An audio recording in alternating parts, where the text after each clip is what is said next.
Hi, this is Anita from the Dusty Roads podcast. First of all, I'd like to introduce you to a book that I've recently written called A Bus on a Dusty Road. The book can be found on Amazon, and it's exactly as the name sounds, A Bus on a Dusty Road, Life Lessons from Learning in Asia. And I'm really excited about this book because I'm really excited to be able to share with you some of the things that I've learned while living here in Asia. And I hope that you will join with me on this journey to be able to learn more things about life in Asia.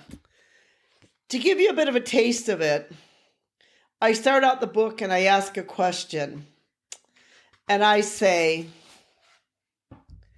during my 30 years of living and working in Asia and traveling to so many poor countries, that a question I have asked myself that continues to roll around in my head is, why does one child need to pick through the garbage every day to have enough to eat, while another on the other side of the world is whining they don't have their new iPhone?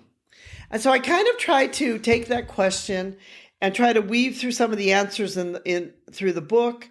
I talk about my own experiences. I talk about, all of this is basically my own experiences of things that I've observed and done in Asia, and countries that I've visited. So if you're looking to travel to Asia or travel this part of the world and you're looking for a book to be able to understand more about life over here, I recommend this book, not because I've written it, but I guess I can recommend it because I have, but also because of the fact that I hope that it will help you to be able to see and understand things that I've seen here through all my years of living and working here. So again, it's A Bus on a Dusty Road, Life Lessons from Living in Asia, and you can find it on Amazon. Part of my book, what I talk about is China, some experiences in China, and some experiences in Vietnam.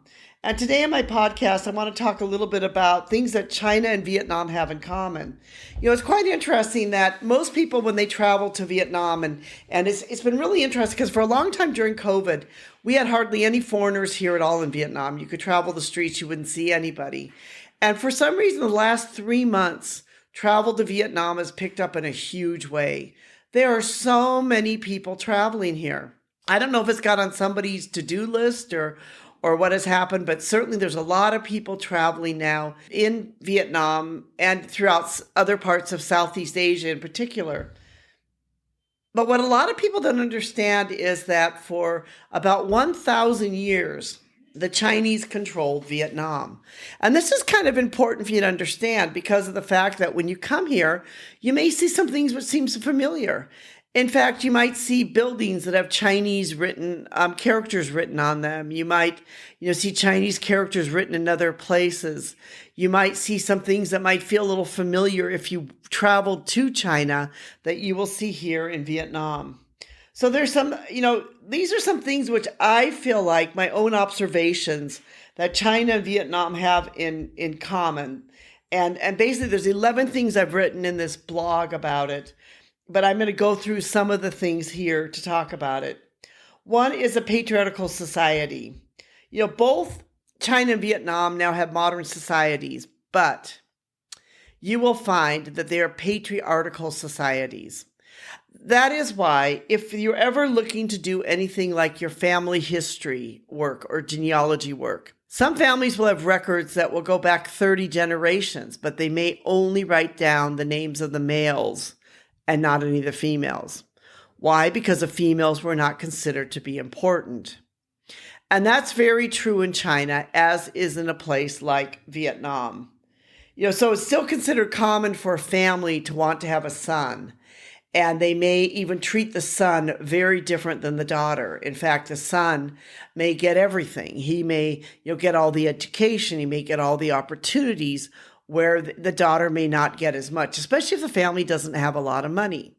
Even though in the modern societies, this has changed a bit, but, this may be, the son may be the one that goes overseas and gets an education overseas.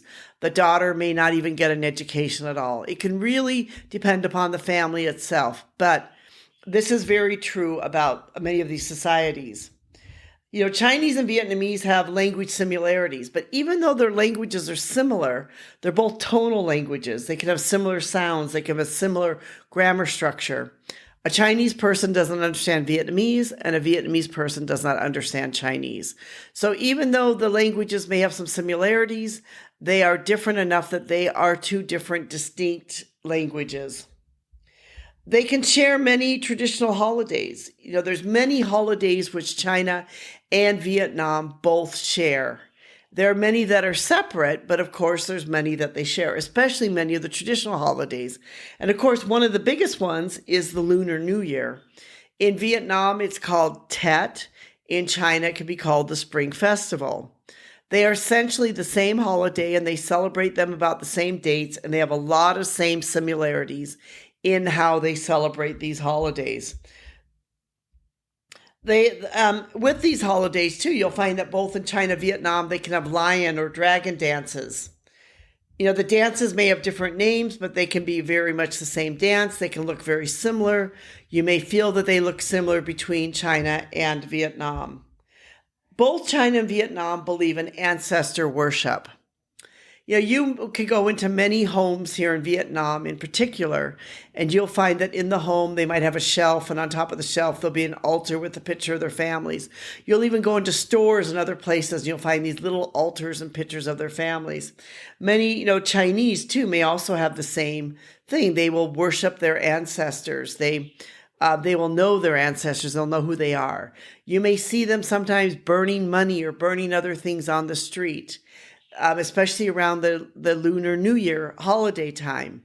They will have these same beliefs about their ancestors and ancestor worship. Both of them have had for a long time what they call these family books or these family genealogy books. And these family books will tell the record of their families. This again is because their families are so important to them. As I mentioned earlier, many of these books may just have the male's names down. Some will have the male and the female's names down. It just really depends upon the family itself. But these family books are extremely important in both cultures. Some of the food can be very similar. Though I have found that the Vietnamese tend to eat more fresh food. They're not afraid of salads.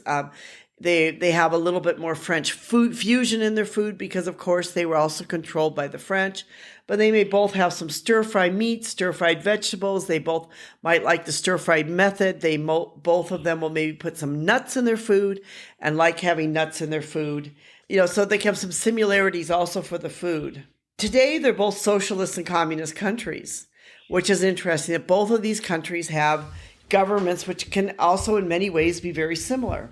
Except, in China's structure of government is very different than Vietnamese structure of government, but they still have some very similar forms of government in their societies. Both have mausoleums for their former leaders. If you go to Tiananmen Square in China, you can go to Mao's mausoleum. If you go to, there's a Ho Chi Minh area here, there is a Ho Chi Minh mausoleum. And both the mausoleums actually look quite similar. They both have sort of a Russian style to them, which kind of shows, that they were together with Lenin and Stalin and some of the Russians. And that's why they have some similar type of governments and societies. Both are heavily Buddhist countries. Both China and Vietnam are heavily Buddhist countries.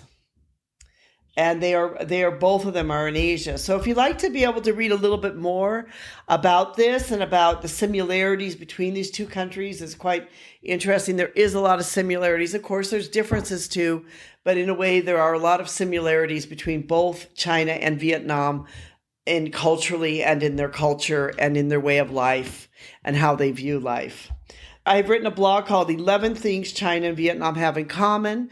We'll put a link below to the blog so that you'll be able to read it. We'll also put a link to our book in case you're interested in buying the book. We'll put a link also to our book into our blog post.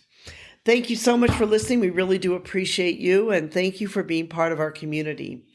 If you'd like to be able to learn more about us, go to our website, A Bus on a Dusty Road.